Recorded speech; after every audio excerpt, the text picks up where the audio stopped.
Hey guys, I've been getting a lot of questions about how I'm putting magnets on the back of the magnet part on the back of my magnets that I'm making. So generally what I'm doing is I'm taking the clay and I'm taking whatever magnet I'm going to use and I press it in there so that I have a hole. That's a scrap piece. So that didn't work great, but you get the idea. So you could just press it in there.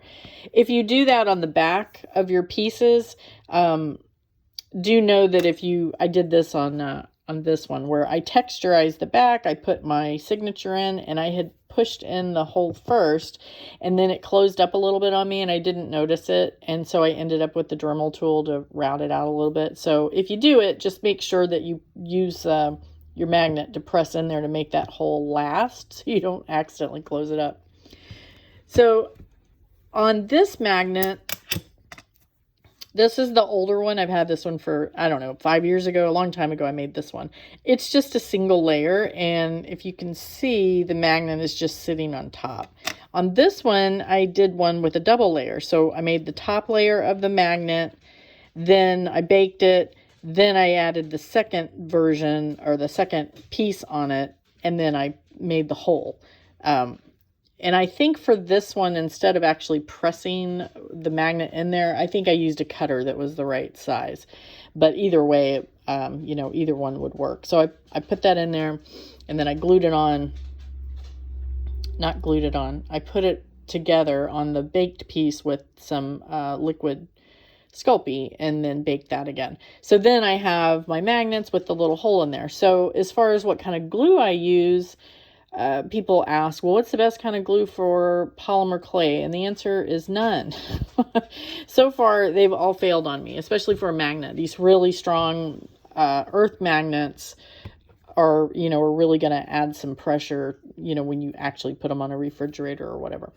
So my experience is that whether you're using the E9000, E6000, I can't remember. If you're using that, you're using super glue, using two-part epoxy, they all fail after a couple of years, like 2.5 years.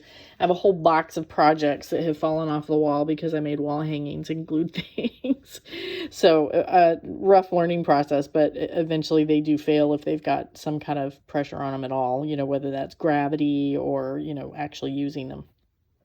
So what I figured out for myself is I do glue them in there with like super glue is fine. It doesn't really matter. And the trick is to put a disc of something else on top of them. So what I have done, if you can see, I have put, this one has a disc of that black velvety paper that you can get at the craft store. And then this one, I actually just put a little disc of duct tape. Now I did glue them again on top of it. Even though this is already sticky, it just seemed like it wouldn't be a bad idea to add a little bit of extra super glue. But this is several years old and it's held up just great. So that's my advice, is to put some little disc of something. You could do fabric, you could do paper. In my case, like I said, I use duct tape. And I figured out this really cute, or not cute, but great idea for duct tape cutting, because I wanted to cut duct tape in these little circles. And of course, if you try to put duct tape into your cutter, it's going to be sticky. So what I did is I took pieces of duct tape and I put them on parchment paper. And then I was able to just feed it in there, cut it, and then peel it off. So that worked really well. I have one other thought on doing this that I have not tried, which is to cut a larger hole than you need, and then maybe line it a little bit around the edges with something like large grain sand, and then fill the plug in with epoxy sculpt and your magnet, so you could just mash it in there. And then maybe you don't need glue at all, because your epoxy sculpt doesn't stick really great to your polymer clay, but it sticks really great to just about everything else. So I've been playing around with ideas on how to make something, because I know it would stick great to the magnet, but it doesn't stick great to the epoxy. So if I could use the sand as sort of, the sand can embed inside the polymer, and then the sand would also embed in the epoxy sculpt. So you could also take that same idea with wire or screws, but of course, working with magnets, they're very small. So I will test that out and let you guys know if that works, but maybe that will give you some ideas on how to get these magnets to have a lot of longevity and use.